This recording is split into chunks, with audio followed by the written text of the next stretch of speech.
Hello दोस्तों, आप सभी को जय मसीह की। प्रभु का धन्यवाद करेंगे आज के सुबह और नए दिन के लिए। आइए हम देखेंगे कि परमेश्वर कई बार हमारा प्रार्थना जब करते हैं हम तो क्यों नहीं सुनते, हमारा प्रार्थना को सुनकर उसका उत्तर क्यों नहीं आता, इसके विषय में आज हम देखेंगे। आइए तो बाइबल में से एक पद निकालेंगे। यहोशू की पुस्तक 7 अध्याय उसके 21 पद पर इस प्रकार लिखा हुआ है कि जब मुझे लूट में सिनार देश का एक सुंदर ओढ़ना और 200 शेकेल चांदी और 50 शेकेल सोने की एक ईंट देख पड़ी, तब मैंने उसका लालच करके उन्हें रख लिया। वे मेरे डेरे के भीतर भूमि में गड़े हैं और सब के नीचे चांदी है। दोस्तों, परमेश्वर जब इजरायलियों को यरदन पार लेकर जा रहे थे तो यहोशू के द्वारा उन्होंने पहले से गाइडलाइन बता दिया था कि यरीहो पर जब तुम चढ़ाई करोगे तो वहां का जो वस्तु है वो प्रतिबंधित होगा, यानी कि अर्पण की हुई वस्तु होगा। फिर भी आकान के द्वारा इस तरह का पाप किया गया और उसके साथ शैतान खेला कर गया। दोस्तों, आइए हम उस वचन को देखेंगे।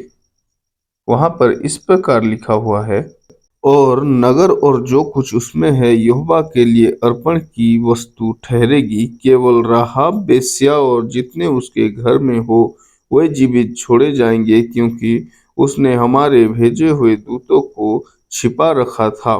और तुम अर्पण की हुई वस्तुओं से सावधानी से अपने आप को अलग रखो। ऐसा ना हो कि अर्पण की वस्तु ठहर कर बाद में उसी अर्पण की वस्तु में से कुछ ले लो और इस प्रकार इजरायली छावनी को भ्रष्ट करके उसे कष्ट में डाल दो। दोस्तों, परमेश्वर यहाँ साफ साफ कह रहे हैं कि राहाब वेश्या और उसके सारे घराने को छोड़ वहां पर जो भी चीजें मिलती है सब अर्पण की वस्तु।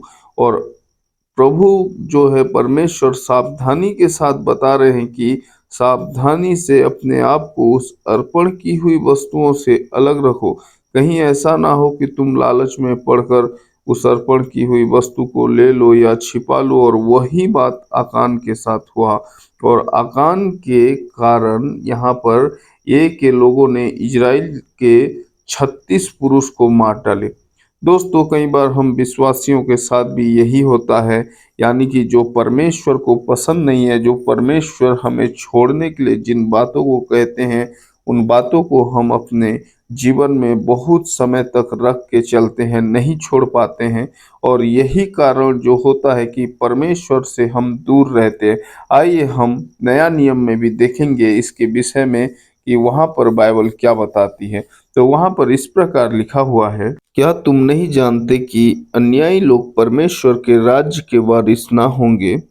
धोखा ना खाओ, ना वेश्यागामी, ना मूर्ति पूजक, ना परस्त्रीगामी, ना लुच्चे, ना पुरुषगामी, ना चोर, ना लोभी, ना पियक्कड़, ना गाली देने वाले, ना अंधेर करने वाले परमेश्वर के राज्य के वारिस होंगे।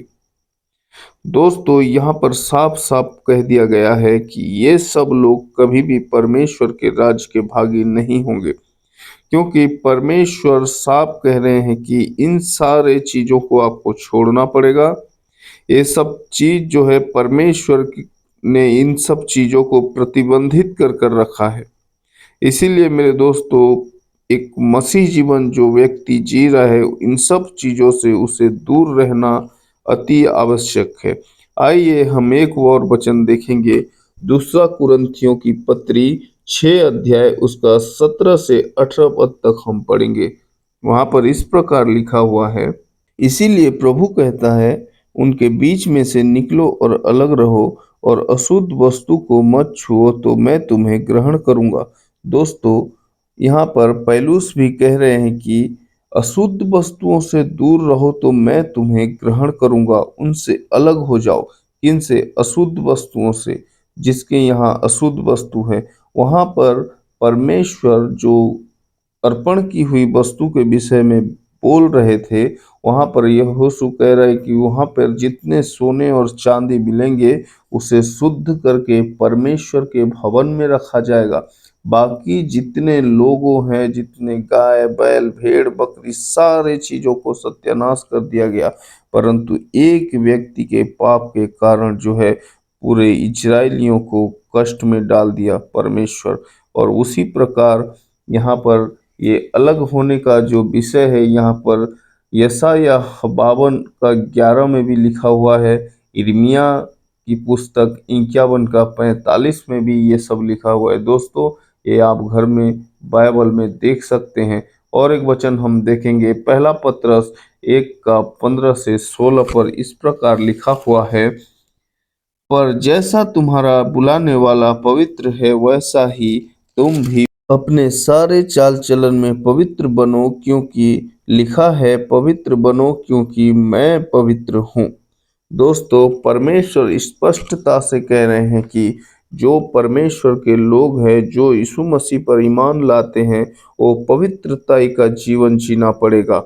उसके बाद ही परमेश्वर उस जीवन को देखकर कि इसका जीवन कैसे है, पवित्र है, उसके बाद उसका नाम जीवन के पुस्तक में लिखा जाएगा। दोस्तों, इस विषय में प्रकाशित वाक्य में भी हम देख सकते हैं।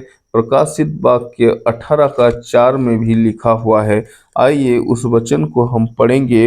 वहाँ पर इस प्रकार लिखा हुआ है, फिर मैंने स्वर्ग से एक और शब्द सुना, हे मेरे लोगों, उसमें से निकल आओ कि तुम उसके पापों में भागी ना हो और उसकी विपत्तियों में से कोई तुम पर ना आ पड़े। दोस्तों, यहाँ पर प्रकाशित वाक्य में उसका हेडलाइन जो है दिया हुआ है, वहाँ पर लिखा हुआ है बेबीलोन का पतन। और वहाँ जब हम पुराने नियम में देखते हैं, वहाँ पर यरीहो का पतन ऐसे लिखा हुआ है। दोस्तों, वहाँ पर यरीहो के पतन में जब इजरायली गए तो वहाँ पर लोगों से पाप हुआ, आकान के द्वारा जो है पाप आया और इजरायली का 36 पुरुष वहां पर मारे गए। और यहाँ भी दोस्तों बेबीलोन का पतन लिखा हुआ है और परमेश्वर पहले से सतर्क कर रहा है कि उस चीजों से दूर रहो करके। दोस्तों, एक विश्वासी को इसीलिए लालच से दूर रहना चाहिए। और लालच बहुत प्रकार के होते हैं, किसी के पैसे की लालच, किसी को किसी के घर के लालच, किसी को किसी की पत्नी के लालच, किसी को और कोई चीज के लालच होता है। दोस्तों, इसी लालच ने ही आकान को अपने पूरे परिवार समेत ले डूबा और आकान के हर एक चीजों को इजरायलियों ने खत्म कर दिया मेरे दोस्तों। इसीलिए हमें सतर्क रहना है और परमेश्वर से विशेष करके इसीलिए प्रार्थना करना है कि हम आपके मार्गों पर और आपके साथ चलते रहें। आइए दोस्तों, हम प्रार्थना में जाए। सर्वशक्तिमान पिता परमेश्वर, आपके चरणों के निकट आते हैं स्वामी।